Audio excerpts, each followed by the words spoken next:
विद्या जी का 65 वर्ष का शरीर अब उतना साथ नहीं देता था जितना पहले दिया करता था। उनके घुटनों में तकलीफ रहने लगी थी और कमर का दर्द अक्सर उन्हें कराहने पर मजबूर कर देता था। पिछले 3 साल से वो अपने इकलौते बेटे अमित और बहू नेहा के साथ शहर में रह रही थी। गांव का भरा पूरा घर बेचकर जब वह यहाँ आई तो उन्हें लगा था कि अब उनका बुढ़ापा सुख शांति से कटेगा।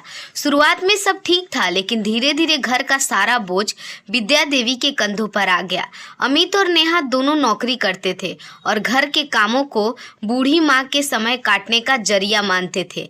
विद्या देवी जी भी चुपचाप सब करती रही, यह सोचकर कि वह जो भी कर रही है अपने बच्चों के लिए कर रही है। उनका बेटा ही उनकी दुनिया था और वह उस पर आंख मूंद कर भरोसा करती थी। पिछले कुछ महीनों से नेहा गर्भवती थी, इसलिए उसने घर का कोई काम करना बिल्कुल ही छोड़ दिया था। विद्या जी को सुबह का नाश्ता, दोपहर का खाना, रात का डिनर, सब साफ सफाई, कपड़े धोना सब अकेले संभालना पड़ रहा था। ऊपर से नेहा अक्सर पैरों में मालिश की फरमाइश भी करती थी। विद्या देवी जो उसे बेटी की तरह मानती थी, बिना किसी शिकायत के उसके पैर में तेल लगाती थी, भले ही उनकी खुद की कमर दर्द से टूटी जा रही हो। आज शाम को विद्या देवी बहुत थकी हुई थी। उन्होंने जैसे तैसे रात का खाना बनाया। डाइनिंग टेबल पर खाना खाते हुए अमित ने अपनी माँ की तरफ बिना देखे कहा, माँ, नेहा के पैरों में आज फिर बहुत दर्द हो रहा है। खाना खाने के बाद तुरंत जाकर उसके पैर दबा देना। विद्या देवी ने हिम्मत करके धीरे से कहा, बेटा, आज मेरी कमर में बहुत तेज दर्द है, मुझसे तो ठीक से खड़े भी नहीं हुआ जा रहा है। मैं अब जाकर बस थोड़ी देर आराम करना चाहती हूँ। आज तुम नेहा की थोड़ी मदद कर दो, आखिर तुम भी तो उसके पति हो। विद्या देवी का यह विरोध भरा स्वर अमित को बिल्कुल पसंद नहीं आया। उसका चेहरा गुस्से से तमतमा गया। माँ, यह क्या बात हुई? थोड़ा सा दर्द ही तो है, कोई पहाड़ नहीं टूट पड़ा। तुम तो बेकार में बहाने बनाती हो। तुम्हें घर में रखा ही इसलिए है कि तुम मेरी पत्नी की देखभाल करो। जब तुम काम ही नहीं करोगी तो तुम्हें यहाँ रहने का कोई फायदा नहीं है। नेहा ने भी तुरंत अमित की हाँ में हाँ मिलाई।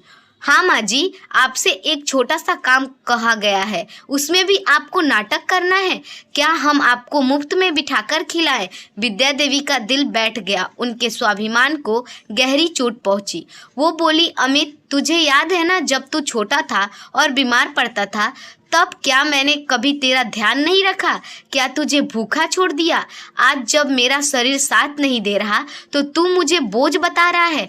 अगर अब मैं काम नहीं कर सकती तो क्या तुम मुझे 2 वक्त की रोटी भी नहीं दोगे? अमित ने गुस्से में दहाड़ते हुए कहा, बिल्कुल नहीं। अगर तुम अब हमारे किसी काम की नहीं रही तो मैं तुम्हें यहाँ मुफ्त में नहीं खिला सकता। यहाँ घर और यह जिंदगी सिर्फ उन्हीं के लिए है जो योगदान देते हैं। विद्या देवी ने अब तक का सबसे बड़ा फैसला लिया। उन्होंने अपनी साड़ी का पल्लू कसकर पकड़ा और स्थिर आवाज में कहा, ठीक है अमित, आज के बाद मैं तुम्हारे घर का कोई काम नहीं करूंगी और न ही तुम्हारी या नेहा का कोई सेवा करूंगी। मैं देखना चाहती हूँ कि तुम मेरा क्या बिगाड़ लोगे। अमित गुस्से से आग बबूला हो गया। तुम देखना चाहती हो, ठीक है, देखो। इतना कहकर उसने विद्या देवी का हाथ पकड़ा और उन्हें लगभग खींचते हुए घर के मुख्य दरवाजे तक ले गया। रात के अंधेरे और ठंडी हवा में उन्हें बाहर धकेलकर अमित ने उनके मुंह पर जोर से दरवाजा बंद कर दिया। विद्या देवी अवाक रह गई। उन्हें लगा जैसे उन पर वज्रपात हो गया हो। जिस बेटे पर उन्होंने पूरी जिंदगी न्यौछावर कर दी, उसने उन्हें इस तरह अपमानित किया। उनका स्वाभिमान जाग उठा। वह वहां एक पल भी नहीं और रुकना चाहती थी। आंखों में आंसू बह रहे थे, लेकिन कमरे में वापस जाने की हिम्मत नहीं हो रही थी। उन्होंने अपनी बची खुची शक्ति जुटाई और उस सुनसान सड़क पर आगे बढ़ने लगी।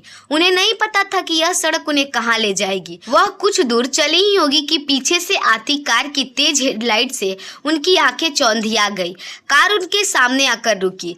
कार से एक सभ्य अधेड़ उम्र के व्यक्ति उतरे। उनका नाम राजेश शर्मा था। माताजी, आपको कहीं चोट तो नहीं लगी?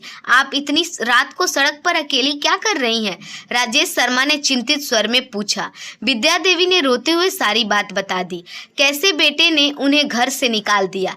राजेश शर्मा का दिल पसीज गया। चलिए माताजी, आप मेरे साथ चलिए, ऐसे रात को भटकना ठीक नहीं है। विद्या देवी जी हिचकिचाई। नहीं साहब, मैं किसी अनजान के साथ कैसे जा सकती हूँ। तभी कार के पीछे की सीट से एक युवती जिसका नाम रिया था बाहर निकली। उसने विद्या देवी के हाथ को स्नेह से पकड़ा। आंटी जी, पापा ठीक कह रहे हैं, हम बुरे लोग नहीं हैं। मेरी आंखों में देखिए, आपको यकीन हो जाएगा। हम आपकी मदद करना चाहते हैं। रिया की आंखों में उन्हें सचमुच अपनापन दिखा। विद्या देवी के पास और कोई चारा भी नहीं था। उन्होंने इसे ईश्वर का भेजा हुआ सहारा माना और उनके साथ कार में बैठ गई। रिया और राजेश जी ने उन्हें सतावना दी। बातों की बातों में रिया ने बताया कि वह एक एनजीओ आश्रम से जुड़ी हुई है जो ऐसे ही बेसहारा और अपमानित बुजुर्गों के लिए काम करता है। उन्होंने शहर के बाहरी इलाके में एक छोटा सा घर बनाया जहां 8-10 बुजुर्ग एक परिवार की तरह रहते हैं। हम आपको उसी आश्रम में ले जा रहे हैं। माता जी, आपको वहाँ बहुत सुकून मिलेगा, रिया ने कहा। अगली सुबह नाश्ते के बाद विद्या देवी जी आश्रम पहुंची।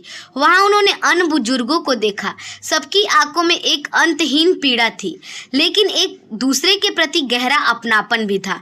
उन्हें लगा कि वह अपने दर्द को साझा करने वाली एक नई बिरादरी में आ गई हैं। सब अपने बच्चों द्वारा सताए गए थे, पर अब यहाँ एक दूसरे का सहारा बन गए थे। विद्या देवी को वहाँ बहुत सुकून महसूस हुआ। वह जल्दी ही सब में घुल मिल गई। विद्या देवी को आश्रम में रहते हुए 1 महीने हो चुका था।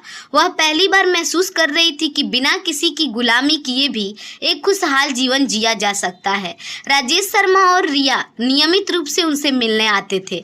एक शाम जब सारे बुजुर्ग चाय पी रहे थे तो बाहर एक कार आकर रुकी। सबने देखा कार से अमित और नेहा उतर रहे थे। विद्या देवी जी तुरंत दूसरी ओर देखने लगी, लेकिन अमित और नेहा सीधे विद्या देवी के पास आए और उनके पैरों में गिरकर रोने लगे। माँ, हमें माफ कर दो, हम बहुत शर्मिंदा है। घर वापस चलो माँ, हम कसम खाते हैं अब आपको कोई काम नहीं करना पड़ेगा। हम आपका बहुत ध्यान रखेंगे। अमित गिड़गिड़ाया। नेहा भी रोते हुए बोली, हाँ मम्मी जी, प्लीज हमें माफ कर दीजिए, हमने बहुत बड़ी गलती की है। विद्या देवी हैरान थी। कल तक अपमान करने वाले आज अचानक इतने भावुक क्यों हो गए? तभी राजेश शर्मा वहां पहुंचे और विद्या देवी से कहा, माता जी, आपको ज्यादा सोचने की जरूरत नहीं है, मैं आपको असलियत बताता हूँ। असल बात यह है कि मैं अमित की कंपनी का मालिक हूँ। एक बार मैं उसके घर किसी फंक्शन पे आया था और मैंने आपको काम करते देखा था, इसलिए उस रात सड़क पर देखते ही मैं आपको पहचान गया था। जब मुझे अमित की असलियत का पता चला तो मैंने उसे कंपनी से निकाल दिया। आपको पता होगा, हमारा कंपनी शहर की जानी मानी कंपनी है।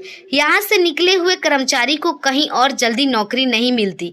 राजेश शर्मा ने अमित की ओर देखते हुए कहा, अमित, आज सुबह तुम्हारा फोन आया था। तुम माफी मांग रहे थे और कह रहे थे कि माँ को वापस लेने आ रहे हो, लेकिन मैं जानता हूँ कि तुम्हें अपनी गलती का नहीं बल्कि अपनी बेरोजगारी का एहसास हुआ है। तुम्हारे पैरों में गिरना ये कारण नहीं है, यह है कि तुम चाहते हो कि मैं तुम्हारी माँ की बात मानकर तुम्हें नौकरी पर वापस रख लूं, लेकिन मेरी नज़र से जो एक बार गिर गया वह गिर गया। मैं तुम्हें अपनी कंपनी में दोबारा कभी काम नहीं दूंगा, भले ही तुम्हारी माँ तुम्हें माफ कर दे। राजेश यह कहकर वहां से चले गए। विद्या देवी की आंखों में अश्रु नहीं बल्कि कठोरता थी।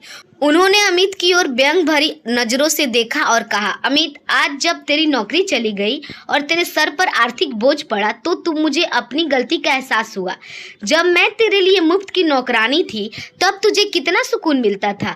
अब तू फिर से इस बोझ को अपने सर पर क्यों ढोना चाहता है? जा बेटा, अपनी पत्नी का सेवा कर, आने वाले बच्चे पर ध्यान दे, उसी सही परवरिश देना। कहीं कल को वह भी तेरी तरह ना बन जाए, वरना तेरा बुढ़ापा भी मेरी तरह ही बर्बाद हो जाएगा।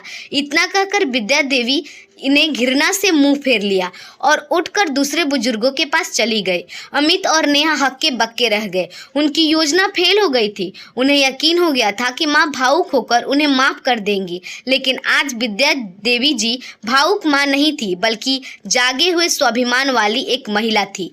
अमित और नेहा खाली हाथ वहां से लौट गए।